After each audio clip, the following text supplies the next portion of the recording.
Ang mabuting balita ng Panginoon, ayon kay San Lucas.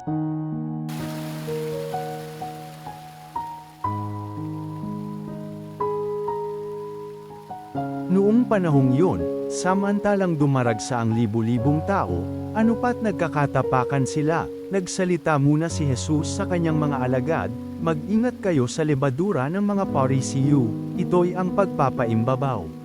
Walang natatago na di malalantad, at walang nalilihim na di mabubunyag. Anumang sabihin ninyo sa dilim ay maririnig sa liwanag at anumang ibulong ninyo sa mga silid ay ipagsisigawan.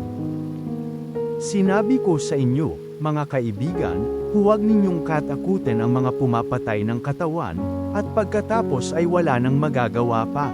Sasabihin ko sa inyo kung sino ang dapat ninyong katakutin. Katakutin ninyo yaong pagkatapos na pumatay ay may kapangyarihan pang magbulid sa impyerno. Sinasabi ko sa inyo, ang Diyos ang dapat ninyong katakutin. Hindi ba ipinagbibili sa halagang 2 pera lamang ang 5 maya?